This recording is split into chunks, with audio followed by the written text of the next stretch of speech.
Bismillahirrahmanirrahim. Wasta'inu bis-sabri was-salah wa innaha lakabiratun illa 'alal khashi'in. Alladzina yadhunnuna annahum mulaqu rabbihim wa annahum ilaihi raji'un.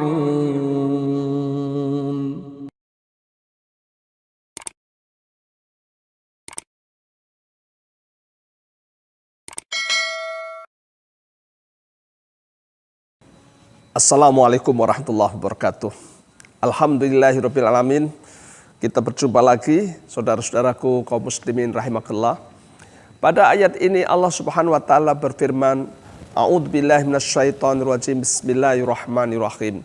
Wasta'inu bis-sabri was-salah wa innaha lakabiratun illa 'alal khashi'in alladzina yadunnuna annahum mulaqu rabbihim wa annahum ilaihi raji'un. Ayat ini Allah menunjukkan pada kita bagaimana caranya kita meraih kenikmatan, kebahagiaan, kesuksesan di dunia wal akhirah. Dan tentu saja Allah mensyaratkan apa? Mintalah kamu kepadaku, kata Allah, dengan sabar dan sholat. Dan sungguh keduanya ini berat kecuali orang yang khusyuk, yakni orang yang yakin bahwa dia akan menemui Tuhannya dan kepadanya lah ia akan kembali. Kaum muslimin rahimakumullah. Ayat ini mengingatkan saya dikala masih kanak-kanak. Waktu itu ada tetangga sebelah yang memiliki pohon mangga yang buahnya begitu lebat. Saya menginginkannya. Ketika saya datang kepada si pemilik pohon mangga, "Bapak, bolehkah saya minta itu mangganya?" Dia bilang, "Boleh nak, tapi ambil sendiri ya, itu galahnya ada di sana, kau ambil sendiri." Baik, kata saya. Nah, apa yang dia katakan? Boleh, tapi ambil sendiri, itu galahnya di sana. Ini merupakan syarat. Kalau saya tidak mengambil sendiri, saya nggak akan dapatkan itu mangga. Syarat itu menjadi hal yang harus kita penuhi. Nah, kalau kita ingin mendapatkan kebaikan di dunia dan kebaikan di akhirat, Allah pun memberikan syarat. Dan itu harus kita peroleh dan harus kita penuhi, yaitu sabar dan sholat. Apa itu sabar? Ada banyak pengertian tentang sabar. Ada yang menyampaikan sabar itu adalah kita melakukan sesuatu secara bertahap, dengan tekun, dengan teguh, ya, dengan sistematis. Kemudian kita sebatas yang Allah halalkan, tidak menempuh jalan yang haram, yang dimurkai oleh Allah, itu adalah sabar. Sabar juga berarti adalah kita tahan di dalam menghadapi kesulitan dan penderitaan, tetap istiqomah semata-mata untuk tetap ada dalam ridha Allah Subhanahu wa taala dan tidak melakukan perbuatan salah lagi dosa. Oleh karena itulah maka Umar bin Khattab radhiyallahu an pernah menyampaikan, sabar dalam sulit dan derita itu baik. Akan tapi lebih baik lagi adalah engkau sabar di dalam meninggalkan kemaksiatan demi mendapatkan ridha Allah Subhanahu wa taala. Nah, kaum muslimin rahimakallah.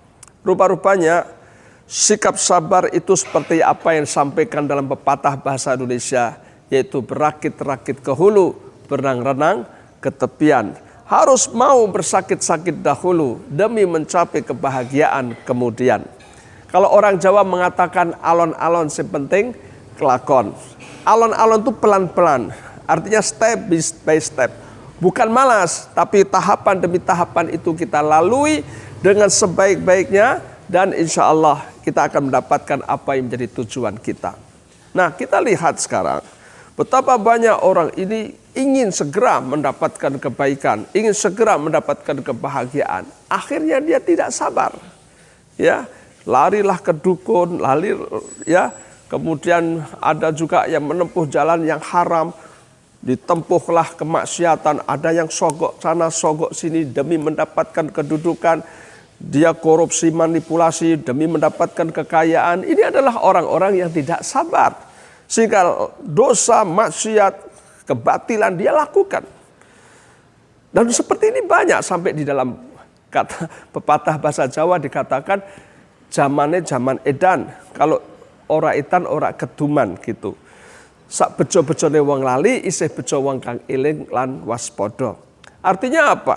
Zamannya ini zamannya orang gila. Katanya kalau nggak ikut gila-gilaan nggak kebagian. Maka sekarang banyak yang gila gitu ya. Supaya kebagian begitu. Orang ini lupa bahwa kehidupan dunia ini bukan tujuan kita. Dunia ini sarana untuk mendapatkan surga, kemuliaan di akhirat. Oleh karena itulah kaum muslimin Allah, kita harus sabar. Jangan terprovokasi lihat orang kok itu sukses karena menghalalkan segala cara. Kalau begitu saya tak ikut seperti itu. Akhirnya kita menjadi ikut gila. Sungguh itu tidak menguntungkan. Tidak menguntungkan. Karena orang yang meraih kesuksesan dunia dengan cara seperti itu, yang tidak sabar, menghalalkan segala cara, menempuh kemaksiatan dosa, dia akan kehilangan kenikmatan surga, dan itu naudzubillah min dzalik. Ora cucuk kata orang Jawa. Sama sekali tidak menguntungkan. Allah Subhanahu wa taala memberi dunia ini tidak belah begitu hebat. Nabi Muhammad SAW pernah menyampaikan, andai kata dunia ini ada nilainya di sisi Allah, walau hanya dengan satu sayap nyamuk, niscaya Allah akan mengharamkan dunia ini untuk orang kafir, walau hanya dengan seteguk air putih. Artinya apa? Dunia ini di sisi Allah nilainya tidaklah lebih daripada satu sayap nyamuk. Jangan kita ugal-ugalan, kita menghalalkan segala cara demi hanya untuk kesenangan dunia. Maka raihlah kedua nikmat itu, dunia dan akhirat, sabar dan sholat. Jadikan sholat sebagai penolong kita, insya Allah. Nabi Muhammad SAW jika menghadapi kesulitan, dia menegakkan sholat, dia mohon pada Allah Subhanahu wa taala. Nah, orang yang bisa sabar dan sholat hanyalah orang yang khusyuk. Siapa orang yang khusyuk? Yaitu orang yang betul-betul benar dengan imannya. Bagaimana dia disebut orang yang khusyuk dan benar imannya? Alladzina yadunnuna annahum mulaqu rabbihim wa annahum ilaihi rajiun. Mereka orang yang yakin akan menemui Tuhannya, sehingga dia hanya mencari ridha Allah dan tidak menempuh dosa, dan kepadanya dia akan kembali. Dia akan mendapatkan kenikmatan dari buah dari sabar dan sholatnya itu. Kaum muslimin rahimakumullah, ayat ini memang secara tekstual ditujukan untuk orang Bani Israel, tapi sungguh ayat ini secara umum untuk kita semuanya. Akhirnya mari kita raih resep apa yang sampaikan Allah pada kita. Dua kenikmatan dunia akhirat dengan sabar dan sholat. Jadikan itu pakaian kehidupan kita, maka kita akan dapat dua-duanya. Sukses dunia, sukses akhirat. Semoga kita semua menjadi orang yang sukses di dunia wal akhirah. Amin ya rabbal alamin. Wassalamualaikum warahmatullahi wabarakatuh.